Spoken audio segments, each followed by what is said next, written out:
पिता आणि पुत्र आणि पवित्र आत्मा यांच्या नावे. Hallelujah, hallelujah, hallelujah.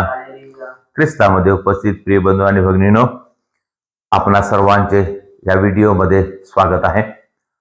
आज आम्ही पाहणार आहोत देवदूताचा मरियेला संदेश. देवदूताचा मरियेला संदेश आपण लोक अध्याय 1 मध्ये आम्ही वाचतो. हा एक सर्वसाधारण संदेश नाही आहे, फक्त एक कोणती तरी बातमी नाही आहे, तर ही बातमी किंवा हा संदेश पित्या परमेश्वराकडून देवदूताद्वारे, गाब्रियल देवदूताद्वारे माता मरियेला हा मुक्तीचा संदेश म्हणजे काय प्रिय बंधू आणि भगिनीनो? आम्हाला माहित आहे की परमेश्वराने ह्या सृष्टीची निर्मिती केली आणि सृष्टीची निर्मिती केल्यानंतर मानवाला निर्माण केला, आदाम आणि हेवा. आणि आदाम आणि हेवेला निर्माण केल्यानंतर त्यांना एक उत्तम अशा ठिकाणी एका बागेमध्ये ठेवलं, जिथं त्यांना काहीच कमी नव्हतं. त्यांना एक जीवनाचा एक आनंद घेणारी एक बाग होती. सर्व काही उपलब्ध होतं आणि ते आनंदाने राहत होते. प्रभू परमेश्वर त्यांच्याशी बोलत होता, प्रभू त्यांना भेटायला येत होता. अशा परिस्थितीमध्ये ते एकदम आनंदात होते. परंतु अशा परिस्थितीमध्ये असताना सुद्धा आनंदामध्ये कृपेने भरलेले होते, देवाच्या कृपेने भरलेले होते. परंतु त्यांनी ही एवढी मोठी संधी गमावली. त्यांनी पाप केलं. देवानी सांगितलेल्या आज्ञेचं त्यांनी पालन न केल्यामुळं ते पापात पडले. आणि पापात पडल्यामुळे हा मोठा बदल झाला, खूप मोठा बदल झाला. परमेश्वराला खूप दुःख झालं आणि परमेश्वर या मानवावर एवढी प्रीती करत होता की संपूर्ण जगातली कोणती गोष्ट या देवाच्या मानवाच्या प्रीतीच्या बरोबरीचा नव्हता. म्हणजे मानवावर तो खूप प्रीती करत होता देव, आणि म्हणून देवाला खूप दुःख झालं. तरी परंतु देवाने त्यांना सोडून दिले नाही. तर देवाने त्यांना वचन दिलं की मी तुम्हाला असं पापामध्ये मरू देणार नाही, तर मी तुमच्यासाठी मुक्तिदाता पाठवील. आणि तेव्हा पित्या परमेश्वराने वचन दिलं की मी तुमच्यासाठी मुक्तिदाता पाठवील. आम्ही वाचतो उत्पत्तीचा ग्रंथ अध्याय 3 ओळी 15 मध्ये आम्ही वाचतो, तू व स्त्री, तुझे संतान व तिचे संतान ह्याच्यामध्ये मी परस्पर वैर स्थापन करीन. तो तुझे डोके फोडील व तू त्याची टाच फोडशील.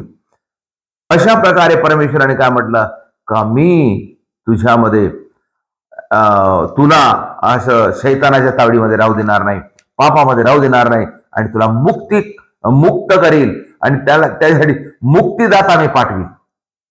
जेव्हा परमेश्वरानं असं म्हटलं का आमच्या मुक्तीसाठी मुक्तिदाता येणार आहे, त्या गोष्टीवर संपूर्ण जग वाट पाहत होत. सर्व लोक मुक्तिदात्याची वाट पाहत होते. मसीहा येणार, मुक्तिदाता येणार आणि आम्हाला पाप मुक्त करणार, आमचे पाप पुसून टाकणार, आमचे पाप आपल्या खांद्यावर घेणार, आपले पाप तो वाहून नेणार आणि आम्हाला पुन्हा एक जीवनाचा मार्ग पुन्हा मिळणार. आमचं आलेलं मरण नष्ट होणार आणि आम्ही जीवनामध्ये जाणार. पुष्कळ वेळ वाट पाहत होते. पुष्कळ पिढ्याने पिढ्या चालल्या गेल्या आणि लोक वाटच पाहत होते. कोणता मुक्तिदाता येणार. प्रियजनो, आम्ही समजा जेव्हा एखाद्या लेटरचा किंवा एखाद्या पार्सलचा जेव्हा आपण वाट पाहतो, तेव्हा आम्ही कशी वाट पाहतो? आज येणार, उद्या येणार. मग आम्हाला कदाचित त्या रस्त्यानं तो पोस्टमॅन जाताना दिसल्याबरोबर आम्हाला आनंद होणार, अरे बापरे येत आहे, म्हणजे माझं पार्सल येत आहे. कदाचित आमचं पार्सल त्याच्याजवळ नाही राहत, मग पुन्हा नाराज होते, पुन्हा दुसऱ्या दिवशी वाट पाहणे, पुन्हा समजा उशीर लागला, पुन्हा आमची त्याची भेटण्याची मिळवण्याची आतुरता वाढत जाते, आतुरता वाढत जाते. अशा प्रकारे कधी कधी कोणाचा फोन यायचा असतो, कोणातरी फोन यायचा असतो, तेव्हा मग काय काय करतो आपण, त्याचा फोन कधी येते, समजा लहानसा काहीतरी दुसऱ्याचा फोन आला तर धावत जाऊन आपण त्यांचाच फोन असेल म्हणून आम्ही उचलतो. आमची वाट पाहण्याची जे तीव्रता वाढत जाते. तशाच प्रकारे मुक्तिदात्याची वाट पाहत पाहत पाहत लोक पुष्कळ दिवस वाट पाहत राहिले आणि त्याच्यामध्ये काही लोक आशा सोडून दिले आणि ते जीवनाच्या दूर झाले. आणि जे लोक वाट पाहत होते खरोखर त्यांना हा संदेश मिळाल्याबरोबर, हा संदेश मिळाला, जेव्हा मरियेला संदेश मिळाला, एक मोठी संदेश मिळाला म्हणजेच एक मोठी आनंदाची गोष्ट झाली. आम्ही प्रिय बंधू आणि भगिनींनो आगमन काळामध्ये आहोत, म्हणजे आम्हाला संदेश मिळालेला आहे, आम्हाला चाहूल लागलेली आहे, आता आम्हाला आम्ही तयारीमध्ये लागलेलो आहोत हे आम्हाला माहीत झालेलं आहे. देवदूताचा संदेश, देवदूताचा संदेश आम्हाला माहीत झाला. काय काय आहे देवदूताचा संदेश? देवदूताने मरीला संदेश दिला, देवताने मरला संदेश तो म्हणाला, देवदूत तिच्याकडे आत येऊन म्हणाला, हे कृपा पावलेल्या स्त्रिये कल्याण असो, प्रभू तुझ्या बरोबर असो.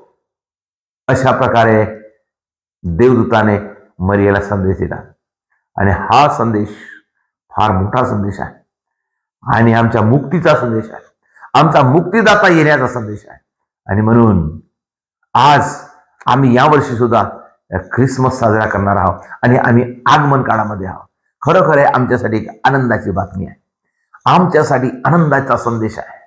आमचा मुक्तिदाता येत आहे, जो आम्हाला मुक्त करणार, जो आम्हाला पापापासून वाचवणार, आम्हाला नवीन जीवनाकडे नेणार, आम्हाला शांतीचा मार्ग दाखवणार, आम्हाला प्रकाशाकडे नेणार, आमचा अंधकार दूर करणार, आम्हाला शांतीने भरून देणार. हा मुक्तिदाता येत आहे. तेजन हो, स्वतःला तयार करूया. आम्हाला संदेश मिळाला, आम्हाला संदेश मिळाला की मुक्तिदाता येत आहे आणि म्हणून या संदेशासह आपण आपली तयारी करूया, आपण पश्चाताप करूया, वाईट ते सोडून देऊया, जे आपण हरवलेलं आहोत ते सर्व परत घेऊया, जे आमच्यापासून आजपर्यंत झाले नाही ते करूया, पश्चाताप करू, प्रार्थना करू, बायबल वाचू, लोकांना संदेश देऊ आणि दुसऱ्याला जाऊन सांगू. आणि आज आमच्या तयारीने आज आपण ख्रिसमसची तयारी करूया आणि ख्रिस्ताला आपण स्वीकार करूया आणि मुक्तिदात्याला आपण आपल्या जीवनामध्ये स्वीकार करूया.